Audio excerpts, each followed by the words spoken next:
So hi everyone. Sorry again about the tech issues, and thanks for sticking with us. So I'm joined here today by Birago. Am I pronouncing your last name right? Is it Birago? All right. Yeah. Okay, awesome. So Birago is a tech entrepreneur, co-founder, and CEO of Femmebnb Inc., the first social networking vacation and short-term rental platform that allows women to rent their spaces to other women in hopes of maximizing safety, peace of mind, and comfort, along with an AI-powered travel companion to help women plan their trip from start to end. She started the company to provide a safe space and peace of mind for women travelers after she had a terrifying experience as a solo traveler in Rome. Ya holds a BA degree in criminology and sociology from the University of Windsor, where her passion for tech and the advancement of women and children led her into the information technology and nonprofit sector for the past 11 years. Ya is also the co-founder and president of Hands of Hero Foundation, a nonprofit organization that provides mentorship, leadership, and career development programs for youth and children in Canada and Ghana. Thanks again for speaking today, and good luck with your presentation. Thank you. Thank you. I am so sorry, everyone, for the technical issues, but we're right on. So thank you so much for the introduction. So today, my talk, I'm going to be speaking on the art of essentialism in business. I would say last year, I had a lot on my plate. And I mean, with a startup, with a pandemic, and so many things going on, I was burnt out in so many ways. I actually ended up getting sick because I was just doing so much at once. So I remember speaking to one of my mentors in Iceland, and she's like, you know what, you need to read this book called Essentialism, The Discipline of Pursuit of Less. When I read the book essentially kind of changed my life and the way I actually conduct my business and the way I just do everything from day to day. So this actual table, I created this table from the book. And I think that, anybody that's in business or even just starting out, this is a book that I will recommend that you read because it really kind of allows you to really sit down and think what is the most important things in your life or also in your business that will of course yield the best results, right? So I put this list together. And this is something that, at the end of the presentation, I will ask you, are you an essentialist or are you a non-essentialist? So, with a non-essentialist thinks everything is important and everything needs to fit. Even when creating, let's say, an app or creating your MVP, you feel like every single feature needs to fit, but it doesn't need to. Whereas a non-essentialist choose, less and figure out exactly what is better, what is the trade-off that I need to actually trade in order to get the most out of this. And non-essentialists, when it comes to actually doing things, they react to the most things that are pressing. And while essentialists, discern between what really matters the most. And in business, what really matters the most is maybe the problem you're trying to solve. And of course, your product and making sure that at least your product is serving the main purpose of it. Right. So this is just a table that I put together that, of course, we look back and we were going to analyze, are you an essentialist or are you a non-essentialist? So with being an essentialist in your business, you need to really learn the difference between being hyperactive and being productive. I mean, in the age that we're in right now, especially with social media, with so many things going on, we celebrate a lot about business. We're always busy on the go, but are you being productive? Are you producing enough? Or are you doing things that are actually relevant for your business? I found myself, even last year, I was doing so many things at once, thinking everything else is important. And I was always saying, hey, I'm so busy. But is the business actually really productivity? And that is what the difference between an essential person and, of course, a non-essentialist. A non-essentialist thinks everything that they do is basically making them busy, but at the same time, of course, adding to their business. But most times it's actually not like that. Not every business or not everything that you do is actually you're being productive, right? And of course, as a business owner, you need to define your purpose, right? With an essential person, essentialism in your business will allow you to actually really sit down and think about why you started the business and what is really the concrete purpose or the clarity of vision for your business, right? One decision that you actually make eliminates, of course, 1,000 decisions. And that really means that you're being really intentional about the decisions you're making, as well as the purpose of why you started the business. For me, I started my business because, I went through, it was through a personal experience that I had gone through that basically pushed me, or I would say really allowed me to start something and really find light in the experience that I went through. And I had to really sit back and really clarify the vision and clarify my purpose, right?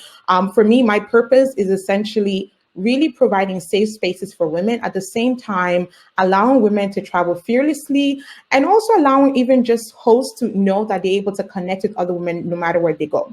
So initially, when I had the idea, I wanted everything. And I mean everything. Oh, I want this, I want that. But I had to sit down and really think, what is the main purpose of this business? Why did I even start it? And creating an essential intent is really hard, but really it takes like the courage, it really takes insight and foresight to really know that whatever clarity or clarity of purpose you have already decided for your business, it will be your highest point of contribution to that business. And as business owners, or even as entrepreneurs, every single opportunity that for me that came my way, I'm jumping on. I'm like, oh my God, I need to take this. Someone will send me an email. I'm like, wow, this is awesome. Even when I know that it may not actually be that great for my business. And most times we're wasting time with, being in so many meetings when mostly maybe one or two meetings out of that week is actually relevant to your business. So really discerning the vital few from the trivial many, right? And that's what, for me, I have actually come to really learn that there's so many things out there that's happening. There's so many, business opportunities. There's so many, things that I think, of course, will be beneficial to me and my business. But what is the most essential, important thing that I need to pursue? And that is the difference between a non-essentialist and an essentialist. A non-essentialist thinks the vital many, everything is important, right? But with an essentialist, they actually select the vital few from the many. And, in thoughts of that, with an essentialist, you go big on the few vital projects instead of trying to commit to so many that have less critical endeavors. And designing a space to escape, things that I've learned were not, of course, taught in school, was not taught in business school. And I had to, of course, find ways to really make sure things are working for me. And as I continue to explore this journey as an entrepreneur, I realized that we need time for ourselves. We need time to escape, because we're always on the go. We feel like, we need to keep, hustling, they will call it. We need to kind of keep being busy in order to show that we are actually contributing to our business, or in order for us to see that, oh, we are actually contributing to whatever project that we are doing, right? So really designing a space to escape, meaning taking a day out of your calendar, or even 15 minutes a day, just to sit and just escape and really be in a creative zone and thinking about what I need to add to my business goes a very long way. Because being busy all the time, it's not really adding to your business. It's really taking away from it. So really taking that time out of even a day, or even maybe even a month or a quarter, a year, you're like, okay, I'm going to take a week off just to escape and just to really think about the vital few that I need to select from the vital many. And Bill Gates, for example, he takes regular week off when he was in Microsoft to really think and read, just really to explore. And as you continue to escape, you find that creative freedom to really allow yourself to grow in your business and for you to also scale up your business in so many ways. And talking about escaping, when you do escape, it also allows you to explore. Essentialists depend so much on the time as possible of exploring, listening, debating, questioning. And that is time you think it's away from your business, but it's actually contributing to your business. It's actually contributing to the whatever you've started, right? And an essentialist also takes time to really explore the options that they have. We have choices to make as business owners. Every day we have choices in front of us to make. One of the greatest assets that we have is the power of choice, and really not allowing other people or other things to dictate the choice that we make. So allowing yourself to really explore and really think and really be in a creative space allow you to also explore the different options that you can really take on for your business, right? And that's, of course, that's an extra investment. You may not think that that time that you're taking out to explore is not actually investment. It is one of actually the biggest investment that you can actually invest in your business. And in other words, an essentialist discerns between what is less and what is more. And play, right? When we think about play, for me, as we continue to grow, as we continue to, of course, expand in different areas, we forget that play is really essential. And of course, there could be so many different types of play. Some people find play as just, taking that time to, talk to someone, something fun, or go out and fly a kite, or, basically read a book. Just anything that you're thinking is play. Whatever is fun for you is play. For me, for my business, we have a monthly Zoom meeting because, of course, with COVID, where we actually do Pictionaries. And we have 1 hour where we're just simply laughing and joking. And that, in a way, allowed us to, of course, release some stress, allow us to really just sit back and enjoy, the moments. And, sadly, as adults, as we continue to, of course, pursue some of our endeavors, we think that play is only for kids. Yes, it is for kids, but we realize that playing also allow us to really be in that space that allow us to be creative and also be imagining the impossible and imagine things that we can actually add to our business or to add to our endeavors. One CEO, I can't really remember her name, but she had a media company, and she essentially, one way that she basically incorporated play in her business was adding an easy button, the staple easy button on her desk. And whenever she does anything that she feels like, oh, I've done something great, she literally pressed on the easy button, and it announced in the entire office that that was easy. And of course, that is a way for people to laugh and just feel relief about the work that they're doing. There's so many ways that companies or businesses could incorporate play into their day-to-day activities. Even if it means like finding ways to really joke with your coworkers, or finding ways to really take time for game nights with your friends at work. All these are things that allows us to be really creative and really go out of the norm to really adapt to our creativity. And trade-off, right? As business owners, we most times come to that hard stop where we don't want to trade anything off. For example, when I was starting my business 3 years ago, almost 4 years ago, there was so much that I wanted to do for my business. It was even our app. I literally wanted every single feature on that app. I had to learn from that mistake. It took 2 years for me to learn that I made such a huge mistake wanting every single thing on it. And as I continue to grow, I realized that the trade-off is really important when you're creating a business. Not everything is essential in that particular time or that particular product that you're building to even get to the users, right? So for me, creating our MVP, it took 2 years to create it, but that's how I realized I made a huge mistake because I wanted everything in it. And a year later, I had to start all over again. And now I realized that I needed to trade something off. Really needed to trade something off to make sure that this app or this application is successful when it gets to market. Become an essentialist, meaning cutting, condensing, also correcting things that in your daily routine of business that will allow you to, of course, do the best. And For that, we call it the chief editing officer, meaning you're literally editing and making sure that things are coming into place. And that means you're trading off certain things just so you're trading off maybe 5 features in your app, or 5 features in your 5 things in your business, just to make sure you have one important thing that actually serving your clients or serving your users. And saying no.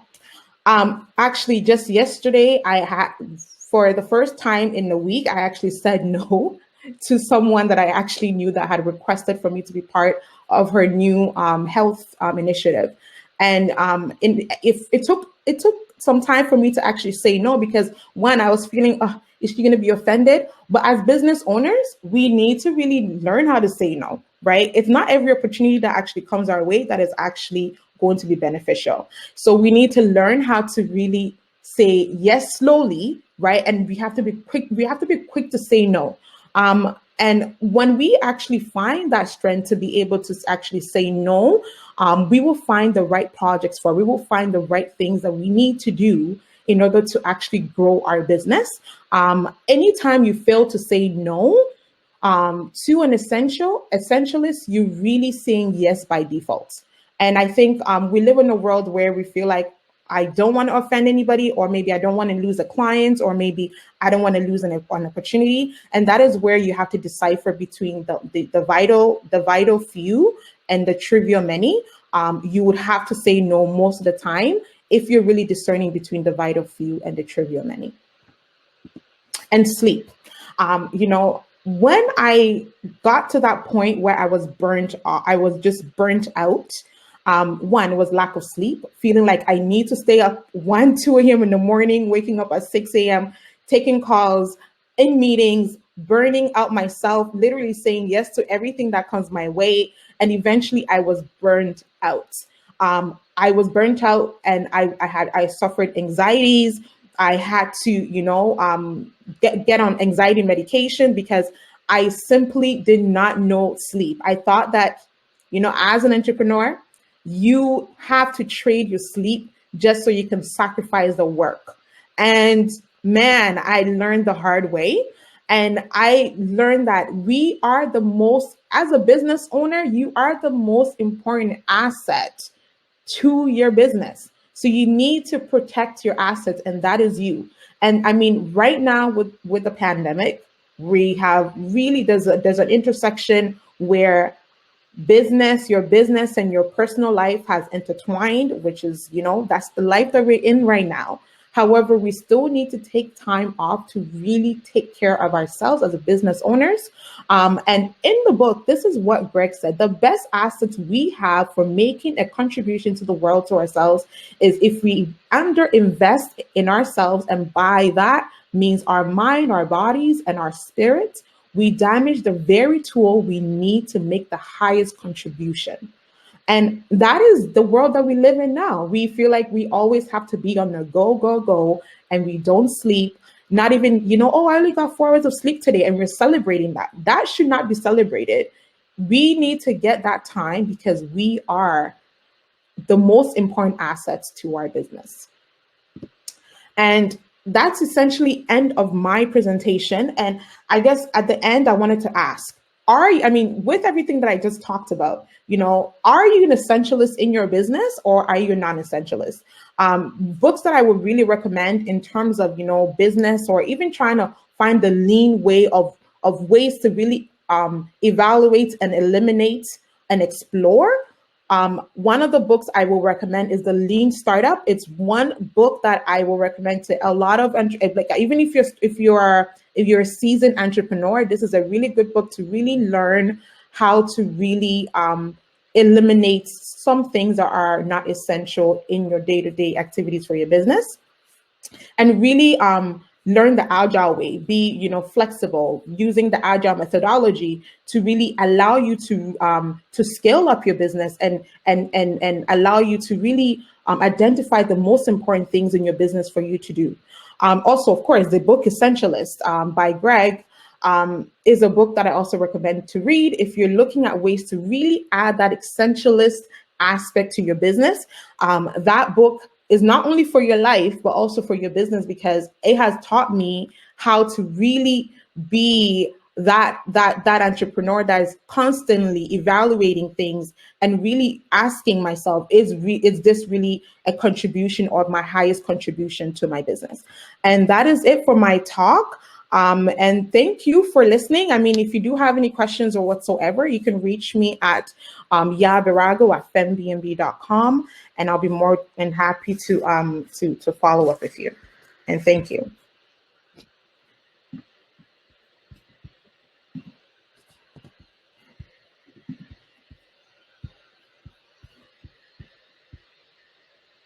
Hi, yeah, can you hear me?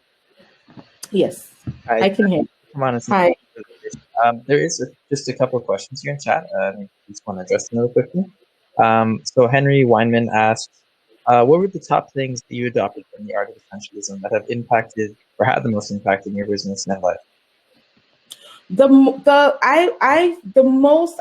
most part of the I guess the book would be really choosing, discerning the vital few from the trivial many. Mm-hmm. I found myself that I was always getting, like, even just recently, the past, I would say 3 weeks, my company got a lot of media attention, and I was receiving a lot of emails about collaboration, a lot of emails about opportunities.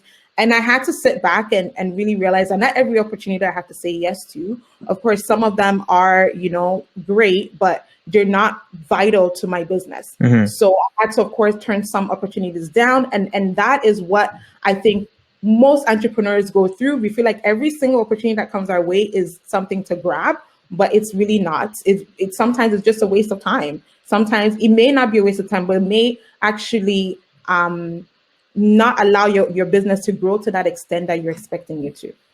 Yeah, definitely. I think that's something that a lot of people don't really realize. Mm-hmm. The next question from Henry as well. So what has been the impact for you and your biz? And I'm not sure, maybe that's tied into the last question a little bit.